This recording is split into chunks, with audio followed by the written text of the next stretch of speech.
Okay, it's time to Macbeth, everybody. Act 2, Scene 1.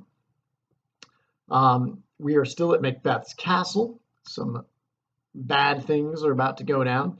Um, but it's very late at night, and Banquo and his son Fleance are roaming around the castle, and they're going to bump into Macbeth in just a little bit. And once they have a little conversation, Macbeth's going to be by himself, and he's going to be thinking about killing Duncan, and we're going to start to see his mind um, travel down a really dark path, and we'll see his mind start to deteriorate. He's going to hallucinate a dagger in front of him. Um, Very famous part. The dagger is going to be symbolic of his guilt, and he's again going to have some reservations about killing the king. So, despite his wife's best efforts to convince him to do this, he's going to feel uncertain about this. All right, let's start with Banquo and Fleance. Here we go. Banquo says, "How goes the night, boy?" "The moon is down, and I have not heard the clock." "And she goes down at 12." "I take 'tis later, sir." "Hold, take my sword, there's husbandry in heaven, their candles are all out. Take thee that too. A heavy summons lies like lead upon me, and yet I would not sleep. Merciful powers, restrain in me the cursed thoughts that nature gives way to in repose." Enter Macbeth and a servant with a torch. "Give me my sword. Who's there?" "A friend." "What, sir, not yet at rest? The king's abed. He hath been an unusual pleasure, and set forth great largesse to your offices. This diamond he greets your wife withal by the nature of the most kind hostess, and shut up in measureless content." So Banquo's like, "Hey, you got this huge diamond the king's going to give to your wife. He's brought all these presents for you and your family here."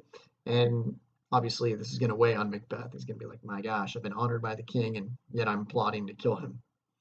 Macbeth says, "Being unprepared, our will became the servant to defect. Which else should free have wrought?" "All's well." This is Banquo. "I dreamt last night of the three weird sisters," means the witches, the weird sisters. "To you they have showed some truth." "I think not of them," Macbeth says. "Yet when we can entreat an hour to serve, we would spend it in some words upon that business, if you would grant the time." "At your kind's leisure." "If you shall cleave to my consent, when 'tis it shall make honour for you. So I lose none in seeking to augment it, but still keep my bosom franchise the allegiance clear. I shall be counselled. Good repose the while. Thanks, sir, the like to you." Okay, Banquo and Fleance exit. So Banquo's like, "Hey, I dreamt of the weird sisters." Macbeth's like, "I haven't even been thinking about them," which of course he has. He's been obsessing about this stuff. That's what's guiding his entire actions here, is the promise of becoming king. And anyway, Banquo and Fleance leave. Macbeth is going to talk to a servant real quick, and then he's going to be tripping out, seeing a floating dagger in front of him. To the servant he says, "Go bid thy mistress my drink is ready. She strike upon the bell. Get thee to bed." The servant leaves. "Is this a dagger which I see before me, the handle toward my hand? Come, let me clutch thee. I have thee not, and yet I see thee still." So he's reaching out for this dagger, but it's not there. But he still sees it. "Art thou not, fatal vision, sensible to feeling as to sight? Or art thou but a dagger of the mind, a false creation proceeding from the heat oppressed brain?" So is this something that I'm imagining? "I see thee yet, in form as palpable as this which now I draw."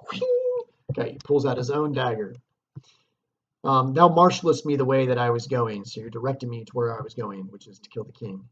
"And such an instrument I was to use. Mine eyes are made the fools of the other senses, or else worth all the rest. I see thee still, and on thy blade in dungeons gouts of blood, which was not so before. There's no such thing. It is the bloody business which informs thus to mine eyes. Now o'er the one half world nature seems dead, and wicked dreams abuse the curtained sleep. Witchcraft celebrates pale Hecate's offerings and withered murder." Hecate is like a head witch or something, a boss witch. "And withered murdered, alarmed by his sentinel, the wolf, whose howls his watch, thus with his stealthy pace, with Tarquin's ravishing strides towards his design, moves like a ghost. Thou sure and firm set earth, hear not my steps, which way they walk, for fear thy very stones prate of my whereabout. And take the present horror from the time which now suits with it, whiles I threat he lives, words to the heat of deeds could not cold breath gives." All right, he hears a bell, and that's a signal from his wife that the chamberlains are sleeping and he's to move forward with going and killing the king. Ding! I go, and it is done. The bell invites me. Hear it not, Duncan, for it is a knell that summons thee to heaven or to hell. All right, typical Shakespearean rhyming couplet at the end of this scene. And says, hey, Duncan, this is a bell that summons you to hell. All right, MC Macbeth right there, rapping all the way. Okay, so he's tripping out, sees a floating dagger, and he's going to go do this thing. And that takes us to Act 2, Scene 2, which we'll get to momentarily. You're all doing a great job.